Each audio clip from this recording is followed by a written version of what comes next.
12th September 1872. American state Illinois, a child was born in a poor family who was about to change the entire world. A kid who have not seen anything beside hunger and poverty. But in future this kid was going to own the world's most evil company. It would not be wrong to say that this company is the backbone and pillar of our modern world's constructions. In today's that this is the biggest construction company, but most of you might have never heard its name, and the reason for that is that in order to gain so much power and money, this company, after all that it has done, it is very important for this company to remain a secret. From big dams, roads, and airports to oil pipelines, tunnels, secret military bases, and even the laboratory that made the first nuclear bomb, it has been involved in every major construction project of the 20th century. This one company has a hand in it, and not only in construction projects but also in many forces and disasters happening in the world. This company has earned a lot of money. Today, this company has become so powerful that even the CIA and even the American government are dependent on it. According to the New York Times, in the entire American history, no private company was as close to the American government as this company. This company directly influences many decisions of the American government. This is Bechtel, the world's most powerful, big but very secret construction company, and the one who created this company. How did a simple private company become the world's most evil corporation? Know the answers to all these questions.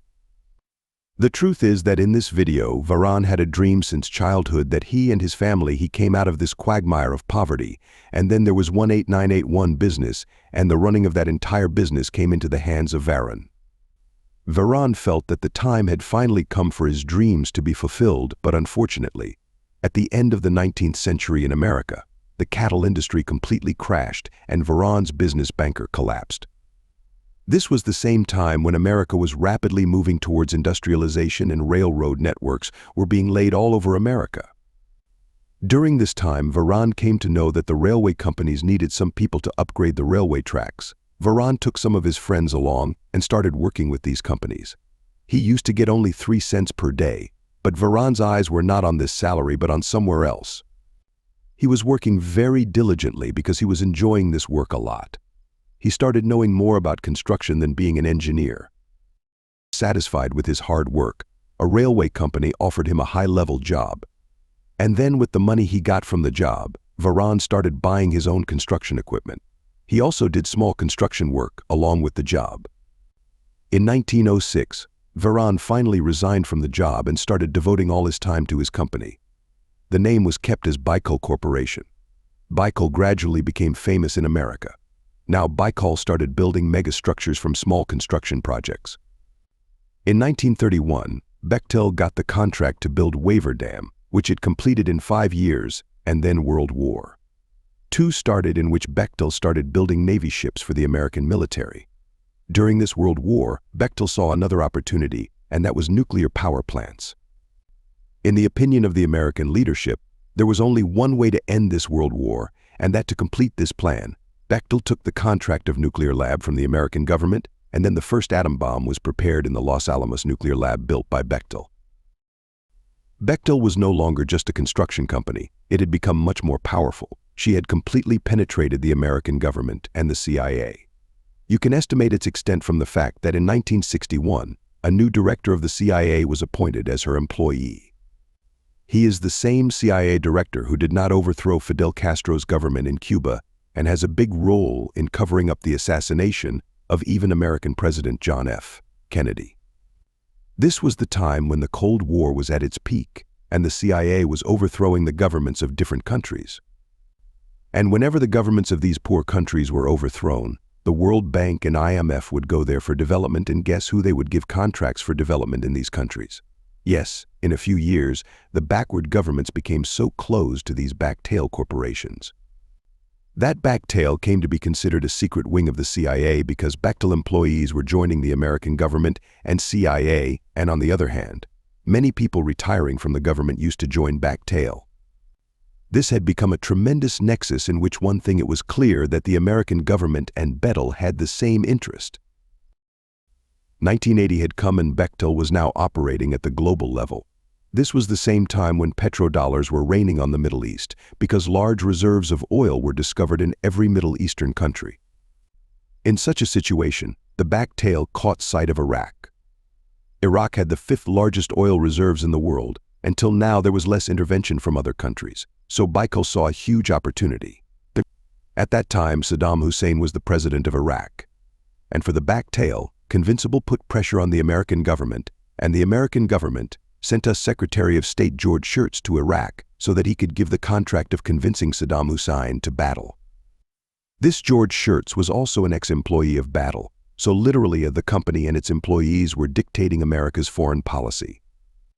Saddam did not give permission to build this pipeline because in his opinion Israel could blow up this pipeline with a missile, but he gave the contract to Backtail to build a petrochemical plant whose purpose was to process millions of Iraq's oil barrels quickly so as to increase Iraq's oil export capacity. This project was started, but during this time in August 1990, Iraq attacked Kuwait and America supported Kuwait in this war, and pressure was put on Saddam Hussein to stop this war immediately. Saddam Hussein was very offended by this, and he ordered the deportation of all American companies working in Iraq. Iraqi police started arresting Baikal's employees, and then Bechtel had to be closed down despite wanting to. The fire of revenge was burning inside Bakhtalak. He had decided that he would take revenge from Saddam Hussein on everyone, and with the help of George Shurtz, he soon fulfilled his wish, and on March 20th, 2003, America attacked Iraq. With every bomb falling on Iraq, a door of opportunity was opening for Backtail. Every destroyed building, road, or pipeline meant that it would be rebuilt, and the contract for that work would definitely go to Bechtel. Just a month after America's attack on Iraq, Bechtel got a reconstruction contract worth $680 million in Iraq. Whenever any infrastructure in Iraq was destroyed by American bombs, an opportunity was created for Backtail that this war should be prolonged so that it can earn more and more money. But an even more disgusting act was that Baikal did only half the work by taking so much money and then left Iraq on the pretext of unstable working conditions because Baikal had to pay as much as it could. He wanted money from Iraq and he had got it. He was not doing construction for the Iraqi people, so it was no use for him to stay in Majid, Iraq, and that is why he closed all his operations and left the projects incomplete and went back to Bechtel. They needed a new victim, and very soon they found it very close to America. This was the time when Bolivia was going through a tremendous water crisis. The Bolivian government was not able to supply water to its people because it had a shortage of pipeline construction. There were no funds, so the World Bank proposed the solution that if the government cannot supply water to the people, then it should give the rights of water distribution to private companies so that they can build these pipelines by charging money from the people, and once again a $2.5 billion contract was awarded to against Baikal to build the water supply for the Bolivian city of Cobamba. Rumors spread throughout the city that Baikal will now install meters in farmers' fields and will charge for even rainwater only. Within a few months, the people of the city who did not have money to eat food started getting double water bills. The lava which had been boiling for many months burst, huge protests started, and the matter escalated so much that the government had to call for a revolution. Feeling threatened, the government forced Battle to leave the country, and once again Battle left Bolivia with billions of dollars in unfinished business. But then Bechtel was found in 2005 when Hurricane Trina hit America, which wreaked havoc on America's eastern coastline. This storm had just reached New Delhi when the American government immediately gave the contract to make mobile homes to Bechtel, and Bechtel outsourced all this work at half the price, but it itself kept charging the government double. Bechtel once again became the unbeliever. On top of that, when the contract ended, thousands of houses were incomplete. This created a lot of noise in the American media, but the government suppressed this matter, and now, according to the latest reports, Bechtel company is very actively bidding for construction in Ukraine. And who knows, that Backtail might once again be involved in pushing the American government into this Russia-Ukraine war. We have been making this point in many videos before that war is a business, and it's a bloody profitable business. As you can see, nothing like this happens in reality. Many geopolitical events and even wars are done only to satisfy the ego of a few people or for their benefit. An example of this is that this classified information was also released in WikiLeaks of 2011. It was said that 5 people became billionaires in America's Afghan war. Remember that behind every war there are those who benefit from it. These are the same people who keep the people of their country entangled in fake patriotism and other ideas. They themselves sometimes die in war, and neither do they suffer any loss. The loss is always of the common man and of those who blindly believe in the words of these people.